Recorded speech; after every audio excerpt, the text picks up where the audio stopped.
Hello guys, मैं गजेंद्र कौशिक अभियान IAS academy के यूट्यूब चैनल पर आपका स्वागत करता हूं। और जैसा कि हमने पिछले लेक्चर के बाद ही कहा था कि नेक्स्ट हम पढ़ेंगे अपक्षय, यानी कि आज हम शुरू कर रहे हैं बहिर्जात बल, एक्सोजेनेटिक फोर्सेस। एक्सोजेनेटिक फोर्सेस में हमने बताया था कि एक होंगे अपक्षय यानी कि वेदरिंग और दूसरा होगा अपर्दन यानी कि इरोजन।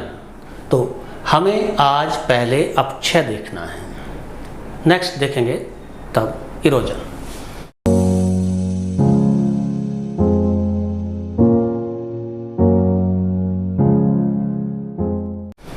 देखिए मैंने पिछले बार भी बताया था, मैं फिर से रिपीट कर रहा हूं कि किसे कहेंगे अपक्षय यानी कि वेदरिंग और किसे कहेंगे अपर्दन या इरोजन, दोनों में अंतर क्या है। तो किसी चट्टान, देखिए इसी को चट्टान हम मान लेते हैं, किसी चट्टान का अपने स्थान पर ही रहते हुए टूट फूटना और टूटा फूटा भाग भी इसी पर रहे, यहीं रहे जहाँ टूटा फूटा है, तो ये होगा वेदरिंग या अपक्षय।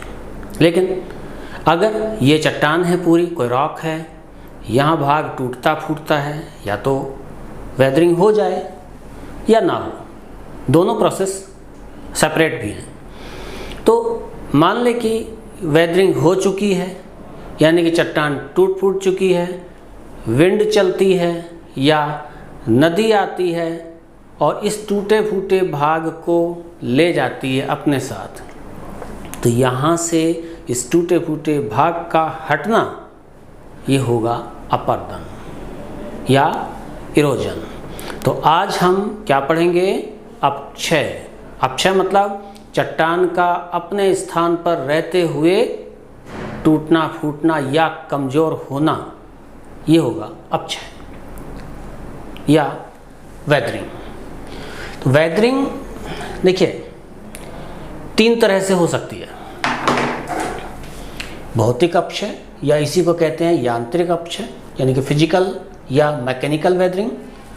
दूसरी होगी रासायनिक अपक्षय यानी कि केमिकल वेदरिंग, और तीसरी होगी जैविक अपक्षय यानी कि जीवों द्वारा जो होगा। इसे फिर से हम दो भागों में बांट करके पढ़ेंगे, एक भौतिक होगा जीवों से भी और रासायनिक होगा जीवों से भी। तो आप जो पढ़ रहे होते हैं उसमें पहले आज हम क्वेश्चन बना रहे हैं, कैसे क्वेश्चन पूछे जा सकते हैं, ये मैंने इधर लिख दिया है। जैसे पूछा जाए कि भारत में कौन सा अपक्षय होता है। दूसरा क्वेश्चन मैं बना रहा हूं, सहारा मरुस्थल में कौन सा अपक्षय होता है। ये मरुस्थल कोई भी हो सकता है, डेजर्ट कोई भी हो सकता है, एक ही कंडीशन लागू होगी सारे डेजर्ट्स पर। विषुवत रेखा पर यानी कि इक्वेटोरियल लाइन पर या इक्वेटर पर कौन सा अपक्षय होगा, और उच्च अक्षांशों पर या टेम्परेट जोन में शीतोष्ण कटिबंध पर कौन सा अपक्षय होगा। तो ये पहचानना थोड़ा सा मुश्किल होता है तब तक जब तक कि हम जो चीज़ें ज़रूरी हैं फैक्टर उन्हें ना जान रहे हों। आज मैं उन्हीं को क्लियर कर रहा हूँ। आप कैसे पहचानेंगे कि उस जगह पर भौतिक अपक्षय होगा कि रासायनिक होगा, दो को ही पहचानना होगा। तो देखिए फिजिकल या भौतिक अपक्षय वहाँ होगा जहाँ टेम्परेचर या प्रेशर या फ्रिक्शन का रोल होगा। मैं फिर से रिपीट कर रहा हूँ, या तो तापमान के कारण चट्टान कमज़ोर हो यानी कि तापमान बढ़ने और घटने के कारण, या प्रेशर घटने और बढ़ने के कारण चट्टान कमज़ोर हो जाए, या घर्षण की वजह से चट्टान कमज़ोर हो जाए। इन तीनों में से कोई एक या एक से अधिक फैक्टर अगर यूज होते हैं तो ऐसी जगह पर फिजिकल वेदरिंग होगी या मैकेनिकल वेदरिंग होगी। दूसरा रासायनिक को देख लें। रासायनिक में या तो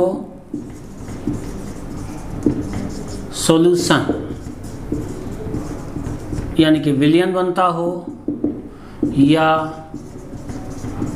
हाइड्रेशन यानी कि जल योजन होता हो, या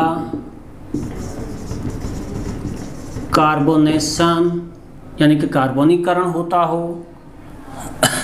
तो ये सारी चीज़ें अगर कहीं हो रही हैं तो वहाँ रासायनिक अपक्षय होगा। तो पहचान हम कैसे करेंगे?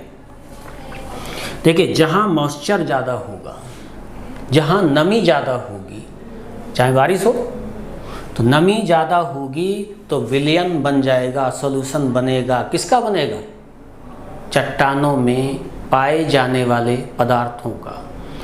तो चट्टानों में पाए जाने वाले पदार्थों को अगर घोल दिया जाए तो चट्टान तो कमज़ोर हो जाएगी। अगर किसी चट्टान में मान लें नमक है, नमक घुल गया, चट्टान अपने आप वीक हो गई।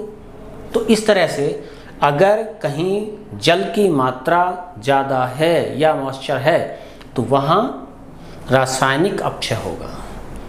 तो पहले से हम देखते हैं, यहाँ से देखते हैं भौतिक अपक्षय कहाँ होगा। तो शर्त क्या है कि या तो तापमान का रोल हो, या दाब का रोल हो, या घर्षण का रोल हो, टेम्परेचर, प्रेशर और फ्रिक्शन, इनमें से कोई एक यूज हो। तो अब हम ये देखें कि कहाँ कहाँ ऐसी कंडीशन होगी। देखिए, मैं सहारा मरुस्थल को देख लेता हूँ,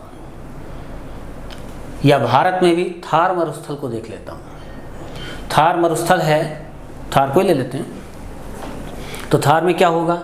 दिन में ताप बढ़ेगा, रात में ताप घटेगा। डेजर्ट में या बलुई मिट्टी में, यहाँ जहाँ सैंडी पार्ट रहेगा, वहाँ ताप बढ़ता भी ज़्यादा है दिन होने पर, और रात होने पर टेरेस्ट्रियल रेडिएशन भी ज़्यादा होता है, पार्थिव विकिरण भी ज़्यादा होता है, इसलिए ताप कम भी बहुत ज़्यादा हो जाता है। इधर देख लें, दिन हुआ, यहाँ की रॉक, जो पूरी रॉक है, इसके ऊपर वाली जो शीट रहेगी, ये टेम्परेचर ज़्यादा पा कर के थोड़ी सी एक्सपेंड होगी। लेकिन रॉक में कंडक्शन धीरे होता है, तो यानी कि ताप ऊपर ही ज़्यादा बना रहता है। ताप ऊपर बना रहेगा तो दिन में ये एक्सपेंड ज़्यादा होगा, लेकिन कौन सा भाग होगा? ऊपरी भाग होगा, पूरी रॉक नहीं। तो दिन में एक्सपेंड ज़्यादा हुई, रात होने पर टेरेस्ट्रियल रेडिएशन ज़्यादा हुआ, तो ये श्रिंक की। हर दिन एक बार एक्सपेंड होना, एक बार श्रिंक करना, जब ऐसे होता रहेगा तो क्या होगा? ये ब्लॉक्स में टूट जाएगी रॉक, ये चट्टान टुकड़ों में टूट जाएगी। टुकड़ों में टूटेगी तो यानी चट्टान कमज़ोर हुई। इस तरह से किसका रोल रहा? टेम्परेचर का। ताप बढ़ा है, रात में घटा, तो टोटल रोल हुआ टेम्परेचर का। तो टेम्परेचर अगर अपना रोल निभाता है तो ऐसी जगह पर कौन सी वेदरिंग होगी? भौतिक अपक्षय होगा, फिजिकल या मैकेनिकल वेदरिंग होगी। दूसरा हम देखें एग्जाम्पल, उच्च अक्षांशों के पास कौन सी वेदरिंग होगी? देखिए, उच्च अक्षांश है, टेम्परेचर कम होगा। टेम्परेचर कम होगा दिन में और रात में, दोनों को देखें हम। रात होने पर उच्च अक्षांशों पर जो पानी होगा वो जम जाएगा, क्या बन जाएगा? बर्फ। और दिन होने पर टेम्परेचर थोड़ा बढ़ेगा, यही पानी मेल्ट हो जाएगा। तो यानी कि रॉक कोई भी हो, कोई दो रॉक हों, ऐसा मान लें दो हैं, उनके बीच में थोड़ी जगह भी है। दिन हुआ, आइस शीट जो वहाँ थी पतली थी भले ही, वो मेल्ट हुई, पानी बनी, पानी दो रॉक के बीच में चला गया। अब दिन में पानी चला गया दो रॉक के बीच में। रात हुई तो टेम्परेचर घट जाएगा काफ़ी, और ये वाटर जो गया हुआ था ये बन जाएगा आइस। आइस बनेगा तो वॉल्यूम ज़्यादा होता है आइस का, आप सब जानते हैं। वॉल्यूम ज़्यादा होगा तो ये दो रॉक पर प्रेशर दे रहा होगा। अब दिन में पानी बनेगा, रात में फिर से वॉल्यूम बढ़ेगा, यानी कि ये प्रोसेस जब बार बार चलता रहेगा तो जो एडजेसेंट रॉक्स होंगी ये टूट फूट रही होंगी, क्योंकि ये आइस बार बार प्रेशर दे रही है ज़्यादा। तो उच्च अक्षांशों पर, यानी कि जहाँ रात में बर्फ़ बन जाए, दिन में बर्फ़ पिघल जाए, ऐसी जगहों पर अगर हमें अपक्षय देखना है, वेदरिंग देखनी है, तो हम भौतिक अपक्षय कहेंगे इसे। क्योंकि क्या इस्तेमाल हुआ है, क्या यूज हुआ? प्रेशर, दाब, किसका हुआ? आइस का। तो दो फैक्टर देख के भी हम ये बता देंगे कि वहाँ वेदरिंग कैसी होगी। तो उच्च अक्षांशों पर भी फिजिकल या भौतिक अपक्षय होगा। मरुस्थलों में क्योंकि ताप की वजह से हो रहा है, तो वहाँ भी भौतिक अपक्षय होगा। अब हम दूसरे पर आते हैं, रासायनिक अपक्षय। इसकी सीधी सीधी पहचान है कि जहाँ मॉइस्चर ज़्यादा, जहाँ नमी ज़्यादा, वहाँ केमिकल वेदरिंग होगी। जैसे मैंने क्वेश्चन यहाँ बनाया है, विषुवत रेखा पर कौन सा अपक्षय होगा? तो कौन सा होगा? केमिकल होगा। क्यों होगा? क्योंकि केमिकल वेदरिंग इसलिए होगा क्योंकि मॉइस्चर होने से ये डिपेंड करेगा कि वहाँ की रॉक कैसी है। उस रॉक में अगर घुलनशील पदार्थ हैं तो पानी के कांटेक्ट में आने पर उनका विलयन बन जाएगा, यानी कि सॉल्यूशन बन जाएगा, और रॉक कमज़ोर हो जाएगी।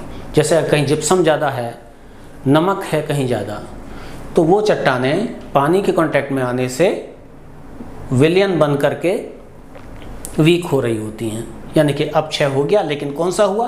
रासायनिक। ऐसे ही एक होता है हाइड्रेशन।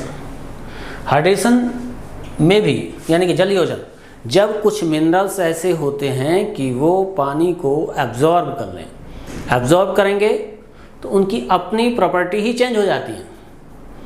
जैसे फेल्सपार है, फेल्सपार पानी ग्रहण करके कालियन सॉइल में चेंज हो जाता है, उसकी प्रॉपर्टी ही चेंज हो गई। लेकिन क्यों हुई? क्योंकि उसने जल को जोड़ लिया है अपने साथ। तो जल ही था, इसी से हम पहचान रहे थे ये रासायनिक अपक्षय होगा। ऐसे ही कार्बोनेशन है। कार्बोनेशन में क्या होता है कि जब H2O, मैं तो समझता हूँ यहाँ दिखाई नहीं देगा, मैं इधर कर दे रहा हूँ, जब वाटर के साथ कार्बन डाइऑक्साइड मिल जाती है तो बन जाता है कार्बोनिक एसिड, यानी कि H2 तो ये हो ही गया, एक ऑक्सीजन इधर आ गई, यानी कि CO3, ये है कार्बोनिक एसिड। कार्बोनिक एसिड ये माइल्ड एसिड होता है, हल्का एसिड होता है। लेकिन जो कुछ कार्बोनेट्स, जैसे सोडियम के कार्बोनेट्स होते हैं, ये साधारण पानी में घुल नहीं रहे होते। उन कार्बोनेट्स को घोलने में कार्बोनिक एसिड का रोल अहम होता है। लेकिन ज़रूरत किसकी पड़ेगी? पानी की। पानी होना चाहिए, तभी कार्बन डाइऑक्साइड के साथ मिलकर के कार्बोनिक एसिड बनाएगा। कार्बोनिक एसिड बनाएगा तो वहाँ की रॉक में कुछ कार्बोनेट्स जो साधारण जल में घुलनशील नहीं हैं उन्हें भी घोल देगा। कुल मिला करके फिर से बात वही आई कि अगर जल की मात्रा है पर्याप्त तो रासायनिक अपक्षय होगा। तो यहीं रोक करके मैं पहले सवाल पर लाना चाहूँगा, भारत में कौन सा अपक्षय होगा? भारत में डेजर्ट भी है, थार मरुस्थल भी है, और भारत में हिमालय की तरफ जाते हुए टेम्परेट रीजन जैसा भी पड़ेगा।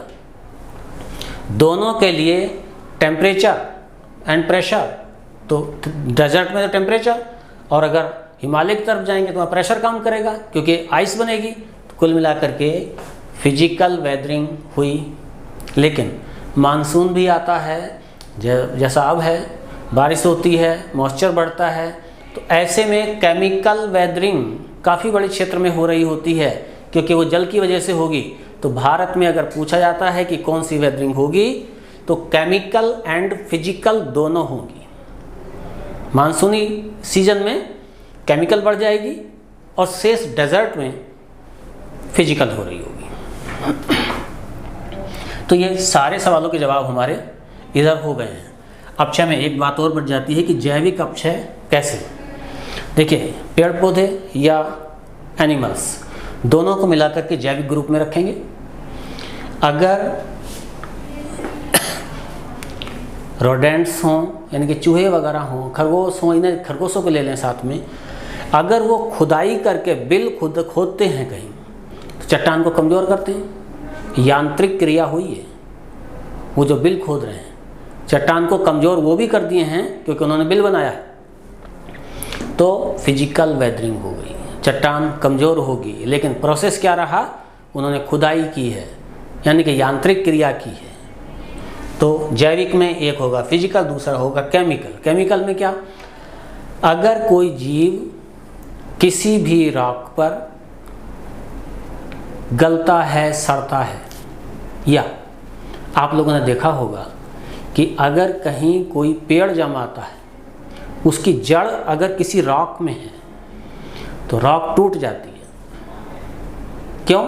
क्योंकि जड़ भी फूल रही है। दूसरी बात, जड़ से एक पतला पदार्थ जैसा निकलता है, वो पदार्थ हल्के एसिड का काम करेगा, या उसने वाटर कम से कम अवेलेबल कराया वहाँ, तो ऐसी जगहों पर केमिकल वेदरिंग होगी। लेकिन दोनों को ही हम जैविक अपक्षय में रखेंगे। अब ये कंडीशन के ऊपर है कि क्वेश्चन कैसा वो बनाते हैं, लेकिन ज़्यादा संभावना यहाँ से क्वेश्चन बनने की नहीं होती, बल्कि यहाँ से और यहाँ से आपको इस तरह से जगह बताई जाएगी कि कहाँ कौन सी वेदरिंग होगी, तो आप इसे देख करके इजीली बता सकते हैं।